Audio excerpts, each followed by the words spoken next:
Hello everyone, I'm Smriti Sinha here and welcome back to our channel Science Zone.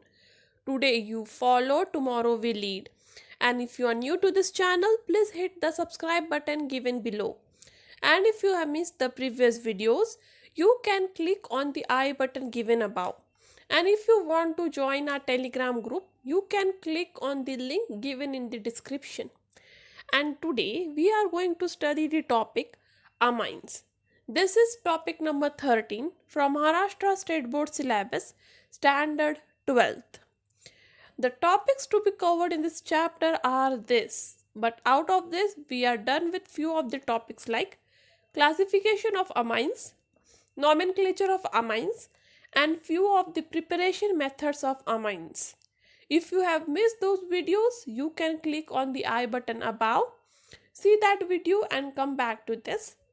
Today we are going to discuss the topics like preparation of amines, physical properties of amines, and basicity of amines. So these are the topics that we are going to discuss it today. Let's begin with why reduction of amides. मतलब amines amide से reduction करके कैसे बनता है. तो जो amides है, जैसे एसिटामाइड यहाँ पे एग्जांपल लिया है. अमाइड मतलब क्या, CO डबल बॉन्ड NH2, तो ये फंक्शनल ग्रुप को कहते हैं अमाइड. एसिटामाइड मतलब CH3 उसको अटैच है.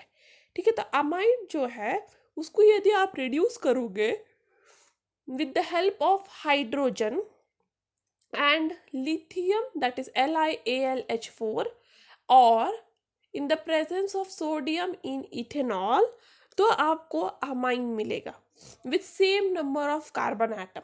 ठीक है, तो अमाइड्स को यदि अमाइंस में कन्वर्ट करना है जिनमें same number of carbon atom present हो, जितने कार्बन एटम अमाइड में प्रेजेंट थे उतने ही कार्बन एटम अमाइन में प्रेजेंट हो, तो आपको रिड्यूस करना पड़ेगा in the presence of hydrogen gas with LiAlH4 और सोडियम इन इथेनॉल. बट एक और मेथड है दैट इज हॉफमैन डिग्रेडेशन. ये एक नेम रिएक्शन है. ठीक है, तो हॉफमैन डिग्रेडेशन या फिर इसके हॉफमैन रीअरेंजमेंट भी कहते हैं, या फिर हॉफमैन ब्रोमामाइड डिग्रेडेशन भी कहते हैं, या फिर हॉफमैन हाइपोब्रोमाइड डिग्रेडेशन भी कहते हैं, जिसमें अमाइड को रिड्यूस किया जाता है अमाइन में. तो आप देख सकते हो अमाइड को रिड्यूस किया गया है प्राइमरी अमाइन में in the presence of bromine water चाहिए. ठीक है, इसको बोलते हैं bromine, Br2 not water, Br2 bromine liquid, जो एक रेड कलर का, डार्क रेड कलर का लिक्विड होता है, in the presence of aqueous KOH, और इस मिक्सचर को हीट किया जाता है. तो अमाइड को एक्चुअली हीट किया जाएगा किसके साथ, ब्रोमीन और एक्वस KOH के साथ, तो आपको अमाइड कन्वर्ट हो जाएगा अमाइन में. तो जो पहला वाला रिएक्शन जो हमने देखा था पर रिडक्शन ऑफ अमाइड, वहाँ पे भी देख सकते हो अमाइड प्राइमरी अमाइन में ही कन्वर्ट हो रहा था, और सेकेंड वाला जो है उधर भी अमाइड प्राइमरी अमाइन में कन्वर्ट हो रहा है. बट डिफरेंस क्या है, डिफरेंस ये है कि पहले वाले रिएक्शन में यहाँ पे कार्बन एटम का नंबर सेम था, जितना अमाइड में कार्बन एटम है उतना ही अमाइन में. बट हॉफमैन डिग्रेडेशन में अमाइड और अमाइन में कार्बन एटम में एक कार्बन का फर्क होता है. तो अमाइड में सपोज 2 कार्बन एटम से, जैसे यहाँ देख सकते हो एसिटामाइड, यहाँ 2 कार्बन एटम है और यहाँ पे हॉफमैन डिग्रेडेशन किया गया है, तो आपके अमाइन में एक ही कार्बन एटम है, तो एक कार्बन एटम का डिफरेंस है. तो इस टाइप ऑफ रिएक्शन को कहते हैं स्टेप डाउन रिएक्शन, क्योंकि एक कार्बन एटम कम हो रहा है. तो जब भी एक कार्बन एटम बढ़ जाता है आपके प्रोडक्ट में, उसे स्टेप अप रिएक्शन कहते हैं, जिससे हमने पिछले वीडियोस में देखा है. बट ये स्टेप डाउन है क्योंकि यहाँ पे एक कार्बन प्रोडक्ट में कम है स्टार्टिंग मटेरियल से. तो Hofmann degradation reduction of amides में यही फर्क है. यदि आपको ऐसा कोई प्राइमरी अमाइन चाहिए जिसमें same number of carbon atom हो जितने अमाइड में था, तो आपको LiLH4 या सोडियम इन इथेनॉल से रिड्यूस करना होगा. और आपको ऐसा प्राइमरी अमाइन चाहिए जिसमें एक कार्बन कम हो जितना अमाइड में था, तो आपको हॉफमैन डिग्रेडेशन मेथड से रिड्यूस करना होगा। तो ये बेसिक डिफरेंस है ये दोनों में, नहीं तो ये दोनों भी अमाइड से प्राइमरी अमाइन ही देते हैं। नेक्स्ट है Gabriel phthalimide synthesis. Gabriel phthalimide synthesis वापस प्राइमरी अमाइन के सिंथेसिस के लिए ही यूज होता है, ठीक है। और ये सिंथेसिस ये 3 स्टेप में होता है। तो पहला स्टेप में फॉर्म होता है पोटेशियम सॉल्ट ऑफ थैलामाइड। तो स्टेप 1 क्या है? Formation of potassium salt of phthalimide. ये कैसे बनता है? थैलामाइड जो ये स्ट्रक्चर है, ये थैलामाइड है, इसे ट्रीट किया जाता है अल्कोहलिक KOH के साथ। अब अल्कोहलिक KOH में जो OH माइनस है वो बेसिक है नेचर में, करेक्ट। और जो थैलामाइड में हाइड्रोजन है वो एसिडिक है। तो बेस इस हाइड्रोजन को अब्स्ट्रैक्ट कर लेगा जो एसिडिक हाइड्रोजन है, और नाइट्रोजन पे आ जाएगा नेगेटिव चार्ज। तो ये नाइट्रोजन नेगेटिव बन जाएगा, जिसे स्टेबलाइज करने के लिए K पॉजिटिव, क्योंकि KOH में K प्लस था, OH माइनस था, तो OH माइनस ने तो हाइड्रोजन एब्स्ट्रैक्ट कर लिया, तो K पॉजिटिव N नेगेटिव के साथ आ जाएगा। तो ये बन जाएगा पोटेशियम सॉल्ट ऑफ थैलामाइड।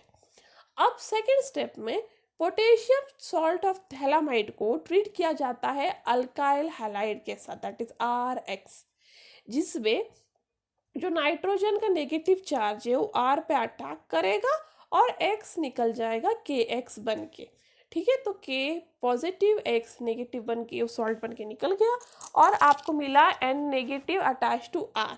इसे कहते हैं न्यूक्लियोफिलिक सब्स्टिट्यूशन रिएक्शन, क्योंकि आपका नेगेटिवली चार्ज न्यूक्लियोफाइल आपके अल्काइल हैलाइड पे अटैक कर रहा है, इसलिए यहाँ पे हो रहा है न्यूक्लियोफिलिक सब्स्टिट्यूशन रिएक्शन, जिसके बाद आपको मिल रहा है एन अल्काइल थैलामाइड। तो नाइट्रोजन पे अल्काइल ग्रुप अटैच है, इसलिए एन अल्काइल थैलामाइड। जो थर्ड स्टेप है वह अल्कलाइन हाइड्रोलिसिस होता है। तो जो एन अल्काइल थैलामाइड है उसे ट्रीट किया जाता है एक्वस NaOH के साथ, जहाँ पे आपका हाइड्रोलिसिस होता है। Hydrolysis means breaking of bond between the nitrogen and carbon. Carbonyl carbon और नाइट्रोजन के बीच का दोनों बॉन्ड ब्रेक होता है और ये बन जाता है आपका प्राइमरी अमाइन, और आपको यहाँ पे मिल जाता है सोडियम थैलेट। अब याद रखना है थैलामाइड से ये कन्वर्ट हो गया प्राइमरी अमाइन। तो पहला स्टेप क्या था? Formation of potassium salt of phthalimide. Second step है alkylation of the potassium salt of phthalimide, और थर्ड स्टेप है hydrolysis of N alkyl phthalimide, और इसे कहते हैं गैब्रियल थैलामाइड सिंथेसिस। बट आपको और एक चीज याद रखना है, इस रिएक्शन से आप एरोमेटिक अमाइन नहीं बना सकते। आप सिर्फ और सिर्फ एलिफैटिक प्राइमरी अमाइन बना सकते हैं, एरोमेटिक प्राइमरी अमाइन नहीं बना सकते। क्यों? क्योंकि जो सेकेंड स्टेप है वहाँ पे क्लियरली आप देख सकते हो, सेकेंड स्टेप में है न्यूक्लियोफिलिक सब्स्टिट्यूशन, और aromatic alkyl halides nucleophilic substitution undergo नहीं करते हैं। ये हमने अल्काइल हैलाइड वाले दैट इज हैलोजन डेरिवेटिव वाले चैप्टर में पढ़ा है।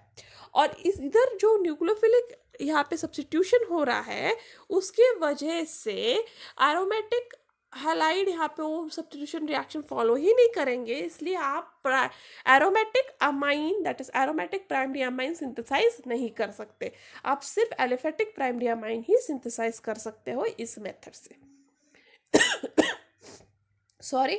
नेक्स्ट है use your brain power. Write the chemical equation for the following conversions. पहला है methyl chloride to ethyl amine, ठीक है। तो मिथिल क्लोराइड को आपको कन्वर्ट करना है इथिल अमाइन में। तो मिथिल क्लोराइड में 1 कार्बन है, इथिल अमाइन में 2 कार्बन है, मतलब आपको स्टेप अप करना है। तो आप पहले मिथिल क्लोराइड को ट्रीट करोगे अल्कोहलिक KCN के साथ, जिससे आपको मिल जाएगा एसिटोनाइट्राइल। एसिटोनाइट्राइल को आप रिड्यूस करोगे LiAlH4 के साथ या फिर सोडियम इन इथेनॉल में, और आपको मिल जाएगा इथिल अमाइन। नेक्स्ट क्वेश्चन है बेंजामाइड टू एनिलीन। तो ये है आपका बेंजामाइड ठीक है, आपको उसको कन्वर्ट करना है एनिलीन में। तो आप देख सकते हो बेंजामाइड में 7 कार्बन्स हैं और एनिलीन में सिर्फ 6, मतलब एक कार्बन लूज होने वाला है, दैट इज कार्बोनिल कार्बन, और कार्बोनिल कार्बन को आपको निकालना है। तो ऑफकोर्स आपको हॉफमैन डिग्रेडेशन करना है, that is you have to treat benzamide in bromine and aqueous NOH, और इसे हीट करो तो आपको मिल जाएगा एनिलीन। नेक्स्ट है 1,4-डाइक्लोरोब्यूटेन टू हेक्सेन 1,6-डायामाइन। तो ये है 1,4-डाइक्लोरोब्यूटेन। अब आपको देखना है, कन्वर्ट करना है इसको 1,6-हेक्साडायामाइन, मतलब अब आपको दोनों साइड एक एक कार्बन बढ़ना चाहिए। और जब भी आपको कार्बन का नंबर बढ़ाना है तो ऑफ कोर्स आपको जो अल्काइल हैलाइड है, जैसे फर्स्ट वाले स्टेप पे किया था, उसे ट्रीट कर रहा होगा अल्कोहलिक KCN या NaCN के साथ। ज़्यादातर KCN यूज़ कीजिए। तो अल्कोहलिक KCN या NaCN के साथ आप ट्रीट करोगे तो दोनों तरफ लग जाएगा आपका CnCN, और इस CnCN को आप रिड्यूस कर लो LiLH4 के साथ या सोडियम इथेनॉल में या H2Ni में, और वो रिड्यूस करके दे देगा आपको हेक्सेन 1,6-डायामाइन। तो जब भी आपको कार्बन नंबर बढ़ाना है, स्टेप अप रिएक्शन करना है, तो आपको अल्कोहलिक केसीन के साथ ट्रीट करना होगा आपके अल्काइल हैलाइड को, और फर्दर रिड्यूस करना होगा उसे LiLH4, sodium in liquid ammonia, या फिर सोडियम इन इथेनॉल, या फिर H2Ni के साथ। फोर्थ है बेंजामाइड टू बेंजिलामाइन, और ये है आपका क्वेश्चन फॉर होमवर्क। तो आप इस रिएक्शन को स्टडी करोगे और मुझे ना कमेंट में या मेल करके बताओगे कि इसके लिए आपको कौन सा रिएजेंट चाहिए। बेंजामाइड को बेंजिलामाइन में कन्वर्ट करने के लिए आप कौन सा रिएजेंट यूज करोगे, और ये स्टेप अप रिएक्शन है या स्टेप डाउन रिएक्शन है, या फिर कार्बन नंबर सेम रहेगा। तो ये आपका होमवर्क है। नेक्स्ट है फिजिकल प्रॉपर्टीज ऑफ अमाइंस। तो पहला है intermolecular forces, boiling points and solubility. Intermolecular forces का बात करें तो intermolecular hydrogen bonding in primary amine में देखें तो देखो, अमाइंस एक्चुअली पोलर होते हैं। क्यों अमाइंस पोलर होते हैं? कोई भी बॉन्ड को पोलर होने के लिए क्या बेसिक क्राइटेरिया चाहिए? Electronegativity difference. तो अमाइंस में है NH बॉन्ड, करेक्ट। तो आपके अमाइंस में कौन सा बॉन्ड प्रेजेंट होता है? NH बॉन्ड, जहाँ पे नाइट्रोजन का इलेक्ट्रोनेगेटिविटी है 3, हाइड्रोजन का इलेक्ट्रोनेगेटिविटी है 2.1। तो यहाँ इलेक्ट्रोनेगेटिविटी डिफरेंस है, और इसलिए इस डिफरेंस के वजह से NH बॉन्ड पोलर है, और इसलिए अमाइंस पोलर इन नेचर है। अब ये polar in nature NH bond के वजह से प्राइमरी और सेकेंडरी अमाइंस जो है वो इंटरमॉलिक्यूलर हाइड्रोजन बॉन्डिंग बनाते हैं। आपको याद रखना होगा ये बात कि हाइड्रोजन बॉन्डिंग बनाने के लिए आपका मॉलिक्यूल पोलर होना चाहिए। यदि आपका मॉलिक्यूलर पोलर है तो हाइड्रोजन बॉन्डिंग ये वाला प्रॉपर्टी दिखाएगा, और NH बॉन्ड अमाइंस में पोलर होते हैं, और इसलिए ये NH बॉन्ड जो प्राइमरी और सेकेंडरी अमाइंस में प्रेजेंट है वो इंटरमॉलिक्यूलर हाइड्रोजन बॉन्डिंग बनाते हैं। जो यहाँ पे आप डायग्राम देख सकते हो, आप देख सकते हो intermolecular hydrogen bonding in primary amine.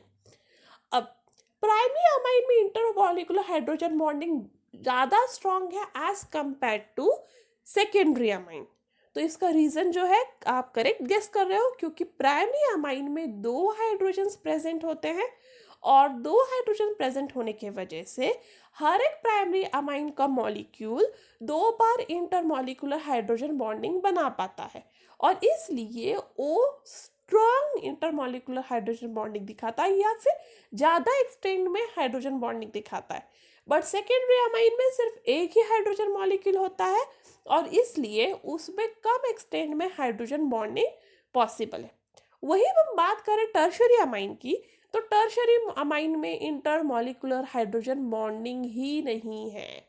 इसका रीज़न ये है क्योंकि टर्शरी अमाइन में हाइड्रोजन एटम नाइट्रोजन को अटैच ही नहीं होते, क्योंकि टर्शरी अमाइन में सारे के सारे हाइड्रोजन रिप्लेस हो जाते हैं R ग्रुप से, और इसलिए टर्शरी अमाइन में सारे नाइट्रोजन को अटैच क्या है? कार्बन ही। तो इसलिए वहाँ पे इंटरमॉलिक्यूलर हाइड्रोजन बॉन्डिंग नहीं है, but still tertiary amine polar है। इसका ये मतलब नहीं हुआ कि टर्शरी अमाइन पोलर नहीं है, क्योंकि वो हाइड्रोजन बॉन्डिंग नहीं बना सकता, वो पोलर है। क्यों? क्योंकि उसमें है एनसी बॉन्ड, क्योंकि आर ग्रुप के साथ बना रहा है tertiary amine bond, R group में कार्बन होता है इसलिए उसमें एनसी बॉन्ड है। एनसी बॉन्ड में भी इलेक्ट्रोनेगेटिविटी डिफरेंस है नाइट्रोजन और कार्बन के बीच में, और इसलिए टर्शरी अमाइन पोलर है, और उनमें डाइपोल डाइपोल अट्रैक्टिव फोर्सेस है। अब इंटरमॉलिक्यूलर फोर्सेस ऑफ अट्रैक्शन की बात करें तो इंटरमॉलिक्यूलर फोर्सेस ऑफ अट्रैक्शन सबसे ज़्यादा स्ट्रांग है प्राइमरी अमाइन में, और सबसे वीक है टर्शरी अमाइन में। सबसे स्ट्रांग प्राइमरी अमाइन में क्यों है? क्योंकि उसमें 2 हाइड्रोजन एटम्स है, और इसलिए वो स्ट्रांग इंटरमॉलिक्यूलर फोर्सेस दिखाता है, स्ट्रांग इंटर हाइड्रोजन बॉन्डिंग दिखाता है। बट वीक टर्शरी अमाइन में क्यों है? क्योंकि उसके पास एक भी हाइड्रोजन नहीं है जो इंटर मॉलिक्यूलर हाइड्रोजन बॉन्डिंग कर सके, और इसलिए उसमें इंटरमॉलिक्यूलर फोर्सेस वीक है। अब हम बॉइलिंग पॉइंट की बात करें तो बॉइलिंग पॉइंट में प्राइमरी अमाइन का बॉइलिंग पॉइंट सबसे ज़्यादा है, फिर है सेकेंडरी अमाइन, और सबसे कम बॉइलिंग पॉइंट है टर्शरी अमाइन का। अब ये सीक्वेंस में भी डिफरेंस क्यों है? इंटरमॉलिक्यूलर हाइड्रोजन बॉन्डिंग की वजह से। जितना ज़्यादा स्ट्रॉन्ग आपका इंटरमॉलिक्यूलर फोर्सेस ऑफ अट्रैक्शन होगा, उतना ज़्यादा उसको ब्रेक करने के लिए आपको एनर्जी लगेगा, और उतना ज़्यादा आपका उस मॉलिक्यूल का बॉइलिंग पॉइंट होगा। प्राइमरी अमाइन में ज़्यादा इंटरमॉलिक्यूलर फोर्सेस ऑफ अट्रैक्शन है, ज़्यादा इंटरमॉलिक्यूलर हाइड्रोजन बॉन्डिंग है, इसलिए उसे ब्रेक करने के लिए ज़्यादा एनर्जी लग रही है, और इसलिए प्राइमरी अमाइन का बॉइलिंग पॉइंट ज़्यादा है। सिमिलरली आप टर्शरी अमाइन की बात करें तो टर्शरी अमाइन में intermolecular forces of attraction weak है, जो इंटरमॉलिक्यूलर हाइड्रोजन बॉन्डिंग है वो कम है, और इसलिए टर्शरी अमाइन को जो है उसका बॉइलिंग पॉइंट वो कम है। अब लोअर एलिफैटिक अमाइंस की बात करें तो वो गैसेस होते हैं विथ फिशी ऑर्डर। तो अमोनिया का जो स्मेल लोगे आपको सड़े हुए ऐसे फिश की तरह लगेगा, एकदम अजीब सा, और वो गैस है। जो मिडल मेंबर्स होते हैं अमाइंस के वो लिक्विड होते हैं, और जो हायर मेंबर्स हैं अमाइंस के वो सॉलिड है under ordinary temperature and pressure.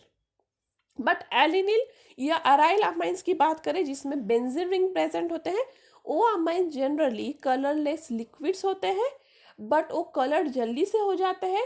इसलिए आप देखोगे जब भी लैब जाओगे तो जरूर देखना एनिलीन या फिर कोई भी एरोमेटिक अमाइन एक अम्बर कलर बॉटल में रखा होता है। अम्बर कलर बॉटल मतलब ऐसे जो बॉटल से लाइट पास ना हो। क्यों? क्योंकि वो जल्दी से लाइट या एयर से ऑक्सीडाइज हो जाते हैं वो लिक्विड्स, और उनका कलर चेंज हो जाता है। इसलिए जो एनिलीन है या अराइल अमाइंस है उन्हें अम्बर कलर के बॉटल में रखा जाता है कि उनका ऑक्सीडेशन प्रॉपर्टी जो है वो स्लो रहे और वो कलरलेस लिक्विड बने रहे।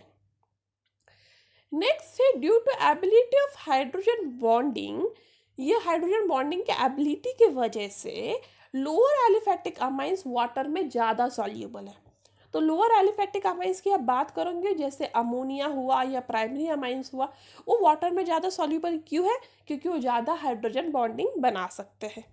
बट यही सॉल्युबिलिटी धीरे धीरे डिक्रीज होता है जैसे जैसे molecular mass of amine increase होता है। ये क्यों होता है? Molecular mass of amine increase हो रहा है, इसका मतलब आर ग्रुप का साइज बढ़ रहा है। Correct? Molecular mass of amine increase हो रहा है मतलब आर ग्रुप का साइज बढ़ रहा है, क्योंकि ये तो इसका तो वेट फिक्स है, तो मॉलिक्यूलर मास इंक्रीज हो रहा है मतलब आर ग्रुप का साइज बड़ा हो रहा है। आर ग्रुप का साइज बड़ा होने की वजह से आर ग्रुप हाइड्रोफोबिक है, मतलब वाटर में सॉल्यूबल नहीं है, क्योंकि आर ग्रुप हाइड्रोजन बॉन्डिंग नहीं बना सकता, अल्काइल ग्रुप हाइड्रोजन बॉन्डिंग नहीं बना सकता, और इसलिए वाटर में सॉल्यूबल नहीं है। यदि आर ग्रुप का साइज बड़ा होता जाएगा तो वाटर में हाइड्रोफोबिक कैरेक्टर बढ़ता जाएगा, और वो हाइड्रोजन बॉन्डिंग ज़्यादा वाटर के साथ नहीं बनाएगा, और उसकी सॉल्युबिलिटी कम हो जाएगी। इसलिए मॉलिक्यूलर मास बढ़ते ही या आर ग्रुप का साइज बढ़ते ही वाटर की सॉल्युबिलिटी अमाइन की कम हो जाती है। एरोमेटिक अमाइन या हायर एलिफैटिक अमाइंस की बात करें जो बहुत ज़्यादा बड़े बड़े आर ग्रुप्स के साथ होते हैं, वो लिटरली वाटर में इनसॉल्युबल होते हैं। तो एरोमेटिक अमाइंस या aliphatic amines, higher aliphatic amines actually water में इनसॉल्युबल है। अब NH बॉन्ड अमाइंस का कंपेयर करें अल्कोहल के OH बॉन्ड के साथ, तो NH बॉन्ड जो अमाइंस के हैं वो लेस पोलर है एज कंपेयर टू OH। इसका रीजन ये है कि ऑक्सीजन की इलेक्ट्रोनेगेटिविटी ज़्यादा है एज कंपेयर टू नाइट्रोजन, और उसकी वजह से जो OH बॉन्ड है वो ज़्यादा पोलर है, क्योंकि ऑक्सीजन और हाइड्रोजन में ज़्यादा इलेक्ट्रोनेगेटिविटी डिफरेंस है, और NH में, नाइट्रोजन और हाइड्रोजन में कम इलेक्ट्रोनेगेटिविटी डिफरेंस है। इसलिए NH भी पोलर है, OH भी पोलर है, पर OH is more polar than NH। और इसलिए पोलरिटी की ये डिफरेंस की वजह से उनकी सॉल्युबिलिटी भी डिफरेंस है। इसलिए अल्कोहल जो है वाटर में ज़्यादा सॉल्युबल है, क्योंकि वो ज़्यादा पोलर मॉलिक्यूल है, और फिर अमाइंस उससे कम सॉल्युबल है। अल्केन वाटर में सॉल्युबल ही नहीं है, क्योंकि उसमें पोलरिटी ही नहीं है, जिसकी वजह से वो हाइड्रोजन बॉन्डिंग बना सकते हैं वाटर में और वो सॉल्युबल हो सके। बॉइलिंग पॉइंट की बात करें तो बॉइलिंग पॉइंट की में देखोगे तो कार्बोक्सिलिक एसिड्स का बॉइलिंग पॉइंट सबसे ज़्यादा है, फिर अल्कोहल्स का, फिर अमाइंस का, और सबसे कम बॉइलिंग पॉइंट अल्केन्स का है। ऑफ कोर्स इसमें इंटरमॉलिक्यूलर फोर्सेस बहुत इंपॉर्टेंट रोल प्ले करते हैं, क्योंकि कार्बोक्सिलिक एसिड में आप देखोगे तो 2 ऑक्सीजन है, C डबल बॉन्ड OOH, तो 2 ऑक्सीजन होने की वजह से हाइड्रोजन बॉन्डिंग वहाँ स्ट्रांग है। वहाँ पे दूसरे टाइप ऑफ जो है बॉन्डिंग्स भी हैं, बहुत सारे इंटरमॉलिक्यूलर फोर्सेस है, और वो ज़्यादा होने की वजह से, strong intermolecular forces of attraction होने की वजह से कार्बोक्सिलिक एसिड में बॉइलिंग पॉइंट ज़्यादा है। बट अल्केन्स की बात करें तो वहाँ पे इंटरमॉलिक्यूलर फोर्सेस वीक हैं, और उसकी वजह से अल्केन्स का बॉइलिंग पॉइंट सबसे कम है। नेक्स्ट है arrange the following in decreasing order of their boiling point. तो आप बॉइलिंग पॉइंट के ऑर्डर के हिसाब से ऐसे अरेंज करें तो आप देखोगे डिक्रीजिंग ऑर्डर, तो सबसे ज़्यादा बॉइलिंग पॉइंट किसका होगा? ऑफ कोर्स अल्कोहल का, तो ये फर्स्ट आएगा, क्योंकि बॉइलिंग पॉइंट यहाँ पे इंटरमॉलिक्यूलर फोर्सेस ज़्यादा होंगे, इसलिए इसका बॉइलिंग पॉइंट सबसे ज़्यादा है। फिर बात करें ये दोनों में से, तो दोनों में से देखोगे तो दोनों आइसोमेरिक अमाइंस है, same number of carbon, nitrogen और हाइड्रोजन एटम, तो उसमें कंपेयर करोगे तो प्राइमरी अमाइन का बॉइलिंग पॉइंट ज़्यादा है as compare to the secondary amine, क्योंकि प्राइमरी अमाइन में इंटरमॉलिक्यूलर फोर्सेस ज़्यादा है। तो इसमें है sequence alcohol first, then primary amine and then secondary amine. Next है increasing order of solubility in water. तो जैसे हमने अभी पढ़ा है, जो अमाइंस है उनकी सॉल्युबिलिटी डिपेंड करती है R ग्रुप पे। जैसे जैसे R ग्रुप का साइज बढ़ेगा वैसे वैसे सॉल्युबिलिटी कम होगी, क्योंकि पोलरिटी कम होगी।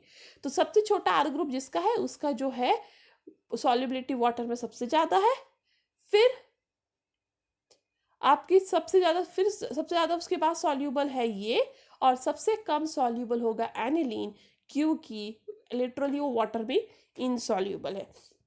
तो आपको इंक्रीजिंग ऑर्डर में एक्चुअली इसको अरेंज करना है, तो इंक्रीजिंग ऑर्डर में अरेंज करने के लिए इसे उल्टा लिखना पड़ेगा।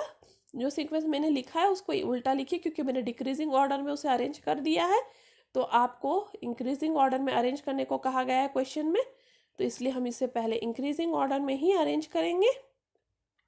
तो सबसे कम सॉल्युबिलिटी वाटर में इसका है, फिर इसका है, और सबसे ज़्यादा सॉल्यूबल ये है। नेक्स्ट है बेसिसिटी ऑफ अमाइंस। तो अमाइंस बेसिक इन नेचर होते हैं, क्योंकि उनमें lone pair of electron present होता है, और हमने पढ़ा है कि जिस भी में lone pair of electron present है, जिसमें भी लोन पेयर डोनेशन कैपेसिटी है, वो है लेविस थ्योरी के हिसाब से बेसिस, और इसलिए अमाइंस बेसिक इन नेचर है because they can share their lone pair of electrons on the nitrogen atom with electron deficient species.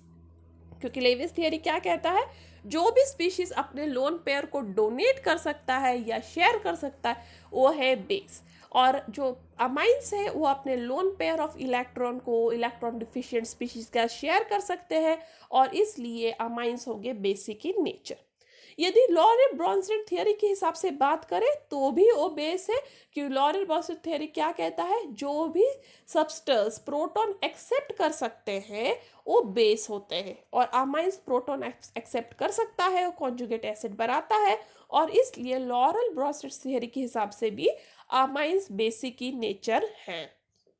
Next बात करें basic strength of aliphatic amines की, तो उनकी ऑर्डर ऑफ पीके वैल्यू देखोगे तो सबसे ज़्यादा बेसिक क्या है NH3, फिर है RNH2, फिर जो पीके वी वैल्यू उसके हिसाब से फिर है सेकेंडरी अमाइन, और फिर है टर्शियरी अमाइन।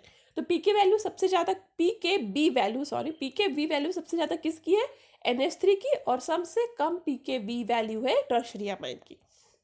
आपको यहाँ पे एक चीज याद रखना है, पीके वी वैल्यू बढ़ता है, बेसिसिटी डिक्रीज होता है, ये दोनों अपोजिट कॉन्सेप्ट है। तो पीके वैल्यू बढ़ेगा, बेसिसिटी क्या होगा, डिक्रीज होगा। इसलिए बेसिसिटी के हिसाब से बात करें तो tertiary amine is the strongest base as compare to ammonia, क्योंकि pK b value for the tertiary amine वो कम है और अमोनिया के लिए पीके वी वैल्यू ज़्यादा है।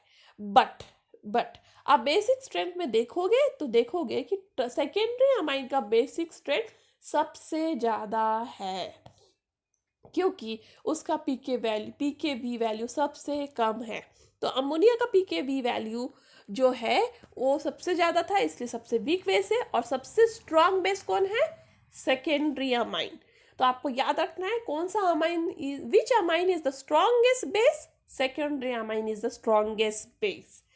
क्योंकि उसका जो कॉन्जुगेट एसिड है वो ज़्यादा स्टेबल है। अब कॉन्जुगेट एसिड क्या होता है, तो जो हमने conjugate acid base ionic equilibrium chapter में पढ़ा है, आप वहाँ पे जाके मेरा वीडियो देख सकते हो। तो कॉन्जुगेट एसिड क्या होता है, जब आपका नाइट्रोजन प्रोटॉन एक्सेप्ट कर लेगा तो बनाएगा कॉन्जुगेट एसिड। ये कॉन्जुगेट एसिड जितना ज़्यादा स्टेबल होगा उतना स्ट्रॉन्ग आपका बेस होगा, क्योंकि कॉन्जुगेट एसिड जितना ज़्यादा स्टेबल होगा उतना ज़्यादा आपका नाइट्रोजन लोन पेयर अपना हाइड्रोजन को एक्सेप्ट करेगा और उतना ज़्यादा वो कॉन्जुगेट एसिड बनाएगा और वो स्टेबिलिटी दिखाएगा। यदि आपका कॉन्जुगेट एसिड वीकली स्टेबल है, वो स्टेबल ही नहीं है, तो आपका नाइट्रोजन हाइड्रोजन एक्सेप्ट ही नहीं करेगा और वो कॉन्जुगेट एसिड बनाएगा ही नहीं, और इसलिए वो वीक बेस हो जाएगा। इसलिए कॉन्जुगेट एसिड का स्टेबिलिटी डिसाइड करेगा कि आपका अमाइन कितना स्ट्रॉन्ग बेस है। ठीक है, नेक्स्ट क्वेश्चन है, what is meant by plus I effect. So the inductive effect is an effect regarding the transmission of unequal sharing of bonding of electron through a chain of atoms in a molecule leading to a permanent dipole moment। तो ये है inductive effect का definition। Next question है, which of the following species is better stabilized and why, which effect। तो आपको यहाँ पे देख रहा है, जो पहला वाला है वो है प्राइमरी कार्बोकेटायन और जो दूसरा वाला है वो है सेकेंडरी कार्बोकेटायन। तो पहला वाला प्राइमरी कार्बोकेटायन है, इसलिए यहाँ पे आप देख सकते हो प्राइमरी कार्बोकेटायन जो है वो लेस स्टेबल होता है, और नेक्स्ट है सेकेंडरी कार्बोकेटायन जो ज़्यादा स्टेबल है, और इधर स्टेबिलिटी डिसाइड करता है प्लस आई इफेक्ट। जो प्राइमरी कार्बोकेटायन है उसमें सिर्फ एक ही प्लस आई इफेक्ट है और इसलिए वो लेस स्टेबल है, बट सेकेंडरी कार्बोकेटायन में दो प्लस आई इफेक्ट देख सकते हो, क्योंकि यहाँ पे 2 CH3 है और इसलिए ये ज़्यादा स्टेबल है, और इसकी वजह से जो सेकेंडरी कार्बोकेटायन है वो ज़्यादा स्टेबल है due to the plus I effect. अब बात करें यहाँ पे प्लस आई इफेक्ट का अमाइंस के ऊपर क्या इफेक्ट होता है, तो plus I effect actually conjugate acid का स्टेबिलिटी डिसाइड करता है। तो एलिफेटिक अमाइन या NH3 को देखें तो NH3 को यदि आप कॉन्जुगेट एसिड में कन्वर्ट कर दो तो ये NH4+ बन जाएगा। प्राइमरी अमाइन को एलिफेटिक मतलब कॉन्जुगेट एसिड में कन्वर्ट कर दो तो बन जाएगा RNH3+। सेकेंडरी अमाइन को कॉन्जुगेट एसिड में कन्वर्ट करोगे तो बनेगा R2NH2+, और टर्शरी अमाइन बन जाएगा R3NH+। तो यहाँ पे कॉन्जुगेट एसिड्स बन गए हैं। अब इनमें प्लस आई इफेक्ट का देखोगे तो ऑफ कोर्स टर्शरी अमाइन में सबसे ज़्यादा प्लस आई इफेक्ट है, और इसलिए टर्शरी अमाइन का जो कॉन्जुगेट एसिड है उसे ज़्यादा स्टेबल माना जाता है। तो अल्काइल ग्रुप क्या करते हैं, इलेक्ट्रॉन रिलीज करते हैं due to their plus I effect, और जितना ज़्यादा आर ग्रुप रहेगा उतना ज़्यादा प्लस आई इफेक्ट रहेगा और उतना ज़्यादा आपका नाइट्रोजन एटम स्टेबल होगा। इसके हिसाब से आप देखोगे तो अमोनिया का जो कॉन्जुगेट एसिड है दैट इज NH4+, वो सबसे लीस्ट स्टेबल है क्योंकि उसमें आर ग्रुप भी नहीं है और उसमें प्लस आई इफेक्ट ही नहीं है। But tertiary amine that is R3NH+, वो सबसे ज़्यादा स्टेबल है क्योंकि इसमें 3 आर ग्रुप है, 3 प्लस आई इफेक्ट है, और इसलिए यहाँ का नाइट्रोजन एटम ज़्यादा स्टेबल है। इसलिए स्टेबलाइजेशन ऑन कॉन्जुगेट एसिड की बात करें तो टर्शरी अमाइन का कॉन्जुगेट एसिड सबसे ज़्यादा स्टेबल है as compare to the primary amine. But अभी यहाँ पे आप देखोगे तो टर्शरी अमाइन का कॉन्जुगेट एसिड सबसे ज़्यादा स्टेबल था, फिर सेकेंडरी अमाइन का, फिर प्राइमरी अमाइन का और फिर अमोनिया का। तो बेसिक स्ट्रेंथ की बात करें तो ऑफकोर्स टर्शरी अमाइन सबसे स्ट्रॉन्ग बेस होना चाहिए, ये एक्सपेक्टेड है। ओके, फिर सेकेंडरी अमाइन, फिर प्राइमरी अमाइन, फिर अमोनिया। इस पेयर को कंफ्यूज ना करें पहले वाले सीक्वेंस से। सेकेंडरी अमाइन अभी भी स्ट्रॉन्ग बेस है, बस हम प्लस आई इफेक्ट के स्टडी के हिसाब से देखें तो एक्सपेक्टेड क्या है कि टर्शरी अमाइन सबसे स्ट्रॉन्ग बेस होना चाहिए, फिर सेकेंडरी, फिर प्राइमरी, फिर अमोनिया। बट मैं आपको एंड में एक्सप्लेन कर दूंगी कि सेकेंडरी अमाइन क्यों टर्शरी अमाइन से ज़्यादा स्ट्रॉन्ग बेस है। नेक्स्ट है influence of solvation of water on stabilization of conjugate acid of aliphatic amines and ammonia. तो जो आपके कॉन्जुगेट एसिड बन रहे हैं, ये है अमोनिया का कॉन्जुगेट एसिड, ये प्राइमरी अमाइन का कॉन्जुगेट एसिड, ये सेकेंडरी अमाइन का कॉन्जुगेट एसिड और ये टर्शरी अमाइन का कॉन्जुगेट एसिड। तो आप देख सकते हो प्राइमरी अमाइन का कॉन्जुगेट एसिड ज़्यादा सॉल्वेशन हो रहा है। सॉल्वेशन मतलब वाटर मॉलिक्यूल के साथ हाइड्रोजन बॉन्डिंग बना रहा है। जितना ज़्यादा सॉल्वेशन होगा उतना ज़्यादा वो कॉन्जुगेट एसिड स्टेबल होगा। तो इस कॉन्सेप्ट के हिसाब से देखा जाए तो जो NH4 है वो सबसे ज़्यादा स्टेबल है क्योंकि उसमें सबसे ज़्यादा सॉल्वेशन हो रहा है, और जो सेकेंड टर्शरी अमाइन का जो कॉन्जुगेट एसिड है वो सबसे कम स्टेबल है क्योंकि उसमें सबसे कम सॉल्वेशन हो रहा है। ये सीक्वेंस इस सीक्वेंस को, that is plus I effect, इस सीक्वेंस को लिटरली अपोजिट है। प्लस आई के हिसाब से आपका टर्शरी अमाइन का कॉन्जुगेट एसिड सबसे स्ट्रॉन्ग एसिड है और अमोनिया का कॉन्जुगेट एसिड सबसे वीक एसिड है। बट इसी का अपोजिट आप देखोगे तो सॉल्वेशन के हिसाब से आपका टर्शरी अमाइन का कॉन्जुगेट एसिड सबसे वीक एसिड है और जो अमोनिया का कॉन्जुगेट एसिड सबसे स्ट्रॉन्ग एसिड है। तो इसके हिसाब से देखा जाए तो आप कंबाइन करो अब प्लस आई इफेक्ट और सॉल्वेशन को, तो दोनों भी अपोजिट है। सॉल्वेशन के हिसाब से ammonia is the strong base और प्लस आई इफेक्ट के हिसाब से tertiary amine is the strong base. और ये दोनों कॉन्सेप्ट के वजह से टर्शरी अमाइन रेस हार जाता है और आपका स्ट्रॉन्ग बेस बन जाता है सेकेंडरी अमाइन, क्योंकि टर्शरी अमाइन में सॉल्वेशन बहुत ही ज़्यादा पुअर है। भले ही प्लस आई इफेक्ट उसमें अच्छा है बट सॉल्वेशन बहुत ही ज़्यादा पुअर है और उसकी वजह से टर्शरी अमाइन स्ट्रॉन्ग बेस नहीं है। तो स्ट्रॉन्ग बेस कौन है? सेकेंडरी अमाइन, जिसमें प्लस आई इफेक्ट भी अच्छे से है और सॉल्वेशन भी टर्शरी अमाइन से अच्छे से है। इसलिए secondary amine is the more stronger base than tertiary amine. तो अभी आप कॉन्सेप्ट को कंफ्यूज नहीं करना, आप याद रखना कि टर्शरी अमाइन से ज़्यादा स्ट्रॉन्ग बेस कौन है? Secondary amine. तो secondary amine is the strongest base. According to plus I effect tertiary amine सबसे स्ट्रॉन्गेस्ट बेस है क्योंकि उसका कॉन्जुगेट एसिड ज़्यादा स्टेबल है। अकॉर्डिंग टू सॉल्वेशन जो अमोनिया है उसका कॉन्जुगेट एसिड सबसे स्ट्रॉन्ग बेस है क्योंकि उसमें ज़्यादा सॉल्वेशन है। और ये दोनों को कंपेयर किया जाए तो फिर सेकेंडरी अमाइन सबसे स्ट्रॉन्ग बेस है क्योंकि उसका कॉन्जुगेट एसिड सबसे ज़्यादा स्टेबल है according to the concept of plus I effect and solvation too. And that's all for today. Thank you. If you like my video, please give me a thumbs up. Share this video to more and more of your friends. And before departing, if you have any doubt, any comment, any suggestion, you are free to do that on askyourdoubt04@gmail.com. And before departing, challenges are what make life interesting. And overcoming them is what makes life meaningful. And that's all for today. Thank you. Stay tuned.